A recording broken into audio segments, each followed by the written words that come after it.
আসসালামু আলাইকুম রহমতুল্লাহি ওয়া বারাকাতুহু। প্রিয় ভাই ও বোনেরা, আশা করি আল্লাহর অশেষ রহমতে আপনারা সকলে অনেক ভালো আছেন। আপনি কি কখনো ভেবেছেন জান্নাতে কেবলমাত্র হুর, মধু, দূরের নদী আর বিলাসবহুল খাবারের জায়গা? অনেকেই ভাবেন ইসলামের জান্নাত যেন শুধু শারীরিক আনন্দের প্রতীক, কিন্তু আসলে কি তাই?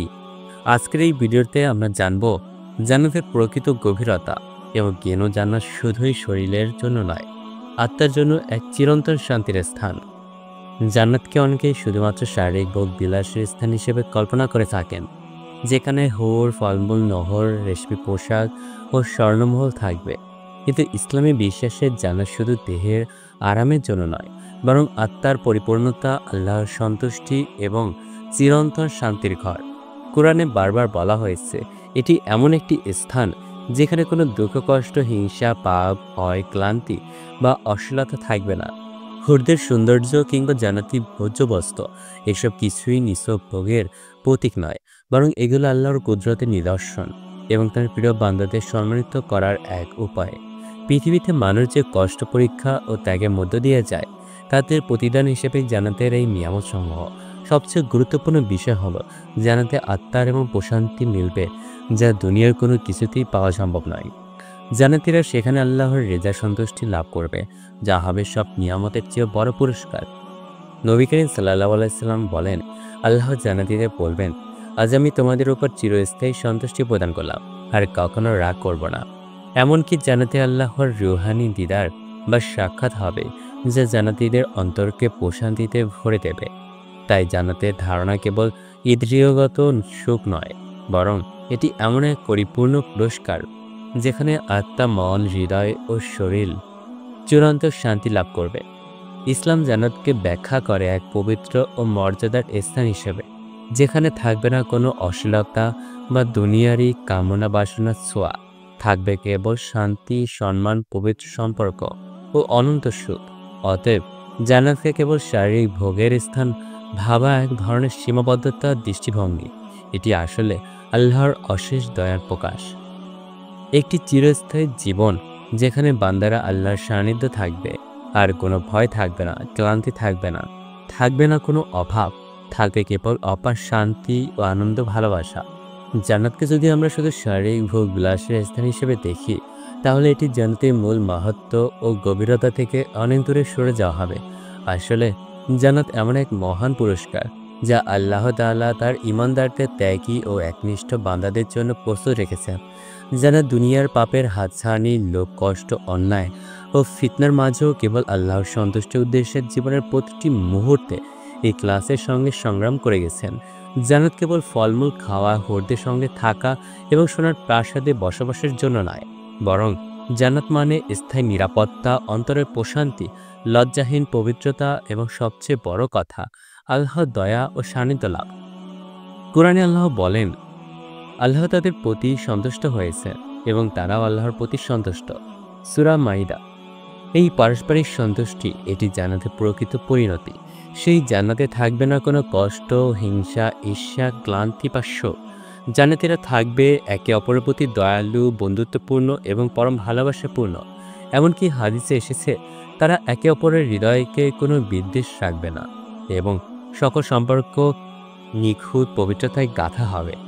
এখানে কেউ কাউকে অপমান করবে না, ঘৃণা করবে না, বরং প্রতিটি জান্নাতি মানুষ হবে এক আদর্শ ব্যক্তিত্বের অধিকারী। জান্নাতের সবচেয়ে বড় নিয়ামত হবে আল্লাহকে দেখা, যা হবে এমন এক আত্মিক অভিজ্ঞতা যা কোনো চোখ কখনো কল্পনা করে বা অনুভূতির মধ্যে স্থান পায় না। সুতরাং জান্নাত মানে শুধু দেহের সুখ নয়, এটি এমন এক চূড়ান্ত শান্তির জায়গা যেখানে আত্মা আল্লাহর সঙ্গে এক গভীর সম্পর্ক অনুভব করবে। এটি এমন এক চিরস্থায়ী বসতি যেখানে আর কোনো ভয় নেই, ক্লান্তি নেই, অশ্লীলতা নেই, লোভ নেই। আছে কেবল সম্মান, দয়া, পবিত্রতা ও অপার তৃপ্তি। এজন্যই একজন মুমিনের জন্য উচিত জান্নাতের উদ্দেশ্য হলো আল্লাহর সান্নিধ্য চিরকালে থাকা এবং সেই সত্যিকারের ভালোবাসা পাওয়া, যা দুনিয়ার কোনো সম্পর্ক বা ভোগের সম্ভব নয়। জান্নাত এমন এক চিরন্তন আবাস যেখানে আল্লাহ তাআলা তার প্রিয় বান্দাদের জন্য প্রস্তুত করেছেন অপার নিয়ামত ও শান্তির ব্যবস্থা। কিন্তু জান্নাত কেবল এক বিলাসবহুল পার্টির স্থান নয়, এটি এমন একটি অনন্ত ঠিকানা যেখানে একজন মুমিন পাবেন বাহ্যিক এবং আধ্যাত্মিক উভয় ধরনের নিয়ামতের পরিপূর্ণ সম্মিলন। বাহ্যিকভাবে জান্নাত হবে সৌন্দর্য, স্বাচ্ছন্দ্য এবং অভাবনীয় সম্পদের ভাণ্ডার। সেখানে থাকবে ফলমূলের অশেষ ভাণ্ডার, যা হাত বাড়ালেই পাওয়া যাবে। নতুন স্বাদ, নতুন রূপে থাকবে স্বচ্ছ নহরসমূহ, যেগুলো দিয়ে প্রবাহিত হবে দুধ মধুর পানীয় এবং এমন এক সারাপ যা দুনিয়ার মতো অশান্তি বা মাতালামির কারণ হবে না এবং এনে দেবে আত্মিক প্রশান্তি। জান্নাতীরা পরবেন শুকনো রেশম ও মণিমুক্তা জড়ানো পোশাক। সিংহাসনে বসে উপভোগ করবেন শ্রেষ্ঠ আতিথেয়তা। থাকবে হুর, থাকবে সঙ্গী, থাকবে সৌন্দর্যের এমন নিদর্শন যা কোনো চোখ আগে কখনো দেখেনি, কোনো কান আগে কখনো শোনেনি, মনেও চিন্তা করেনি। তবে জান্নাতের মূল সৌন্দর্য এখানে সীমাবদ্ধ নয়, কারণ জান্নাতের সবচেয়ে বড় নিয়ামত হলো এর আধ্যাত্মিক দিক। একটি পূর্ণাঙ্গ আত্মিক জীবনের প্রতিছবি। জান্নাতে কোনো দুঃখ থাকবে না, থাকবে না পাপের ভয়, পীড়া, হিংসা, লোভ বা ব্যর্থতার গ্লানি। জান্নাতি হৃদয় হবে সম্পূর্ণ পবিত্র, মন থাকবে শান্ত। অনুভব করবেন এমন এক মানসিক তৃপ্তি যা দুনিয়াতে কখনো অর্জন করা যায় না। সবচেয়ে গুরুত্বপূর্ণ হচ্ছে আল্লাহর সন্তুষ্টি এবং তার নিকটবর্তী হওয়া। এটি এমন এক নিয়ামত যা কল্পনার ঊর্ধ্বে। কুরআন বলে, আর আল্লাহর সন্তুষ্টি হবে তাদের জন্য সবচেয়ে বড় পুরস্কার। জান্নাতে মুমিনরা আল্লাহর সাক্ষাৎ লাভ করবে। আল্লাহ তাদেরকে ডাকবেন, কথা বলবেন, এমনকি নিজের সান্নিধ্য দেবেন। এটি হবে এমন এক মুহূর্ত যা সমস্ত জান্নাতের নিয়ামতের চেয়ে শ্রেষ্ঠ ও চিরস্থায়ী সুখে উৎস হয়ে উঠবে। তাই যখন আমরা জান্নাতের আলোচনা করি, তখন আমাদের শুধু বাহ্যিক ভোগ বিলাসের দিকটি নয়, বরং এর গভীর আধ্যাত্মিক ও আত্মিক শান্তির দিকটিও অনুধাবন করা উচিত।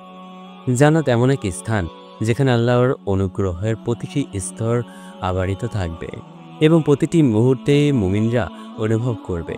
এটাই তো সেই প্রতিদান যার আশায় আমরা দুনিয়ার সব কষ্ট সহ্য করেছিলাম। সুতরাং জান্নাত কেবল চক্ষু তৃপ্তির স্থান নয়, বরং আত্মার প্রশান্তির সবচেয়ে চূড়ান্ত রূপ। জান্নাতের বর্ণনায় আমরা সুস্বাদু খাবার, সুগন্ধি স্বর্ণপচিত পোশাক, মুক্তার প্রাসাদ, নরম বিছানা, বাহারি ফলমূল ও নদী এসব উপভোগ্য বিষয়ের কথা পুরানো তারিখে। এগুলো নিঃসন্দেহে জান্নাতের বৈশিষ্ট্য। তবে এসব কিছু শুধু শারীরিক ভোগ বিলাস নয়, বরং এগুলো হলো মানব হৃদয়কে আল্লাহর পথে টেনে আনার এক বিশেষ কৌশল। একজন মানুষ দিনের যেসব কষ্ট সহ্য করে, হারাম থেকে নিজেকে বাঁচায়, ইবাদত ও ত্যাগ শিকারে জীবন কাটায়, তাকে যদি কেবল আত্মিক পরিতৃপ্তির কথা বলা, তাহলে সাধারণ মানুষের হৃদয়ে তা পৌঁছানো বহু পথে। তাই আল্লাহ সুবহানাহু ওয়া তাআলা আমাদের বোঝানোর জন্য জান্নাতকে এমনভাবে গণনা করেছে যেন মানুষ আকৃষ্ট হয়, আগ্রহী হয়, সাধনা করে, কিন্তু মূল উদ্দেশ্য এসব ভোগ নয়। ইমাম ইবনুল কাইয়ুম রাহমাতুল্লাহি অসাধারণভাবে বলে, আল্লাহ জান্নাতের সৌন্দর্য এমনভাবে বর্ণনা করেছে যেন মানুষ উপলব্ধ হয়। কিন্তু জান্নাতের প্রকৃত আনন্দ হলো আল্লাহর সাথে সাক্ষাৎ। এর মানে হলো হুর, খানাপিনা, বিলাসবহুল প্রাসাদ এসব জান্নাতের বাহ্যিক নিয়ামত। এগুলো আমাদের পরিতৃপ্ত ভাষায় জান্নাতের রূপ তুলে ধরে। কিন্তু জান্নাতের সবচেয়ে বড় আনন্দ, সবচেয়ে বড় নিয়ামক হবে আত্মিক, যেমন হৃদয়ে পরিপূর্ণ প্রশান্তি, কোনো দুঃখ বা ভয় না থাকা, পাপ ও লোভমুক্ত এক জীবনের স্বাদ এবং সর্বোপরি আল্লাহর শাখা ও সন্তুষ্টি লাভ। এই আত্মিক সুখ দুনিয়ার কোনো কিছুতেই সম্ভব নয়। জান্নাতে এমন আস্তিক প্রশান্তির পূর্ণতা থাকবে যা আমাকে যুবককে পূর্ণতা দেবে। মুমিনের অন্তর অনুভব করবে এমন এক বলিষ্ঠতা আল্লাহর সাথে যা আগে কখনো উপলব্ধি করে। তাই জান্নাত কেবল দেহে স্বস্তির জায়গা না, বরং আত্মার মুক্তি ও আল্লাহর নৈকট্য অর্জনের পূর্ণাঙ্গ স্থান। আল্লাহ বলেন, যেদিন আমি তাদের ডেকে বলবো, তোমরা সন্তুষ্ট কি? তারা বলবে, হে আল্লাহ, কিভাবে সন্তুষ্ট হব না, যখন আপনি আমাদের এমন কিছু দিয়েছেন যা দুনিয়াতে কল্পনাও করি। তখন আল্লাহ বলবে, তাহলে এর চেয়েও বড় কিছু আমি তোমাদের দিব? তারা বলবে, এর চেয়ে বড় আর কি হবে? তখন আল্লাহ বলবেন, আজ আমি তোমাদের প্রতি চিরতরে সন্তুষ্ট, আর কখনো অসন্তুষ্ট হব না। সহিহ মুসলিম। এই হলো আত্মিক সেই মুহূর্ত যার কাছে সব সব প্রাসাদ, সব পানাহার তুচ্ছ হয়ে যাবে। তাই টিপলাং কখনো জান্নাতকে ছবির টিমে প্রকাশের জায়গা বলেই, বরং সেটিকে আল্লাহর সান্নিধ্যের চূড়ান্ত পুরস্কার হিসেবে দেখিয়ে, যেখানে শরীর ও আত্মা উভয়ই তিক্ত হবে। সর্বোচ্চ মত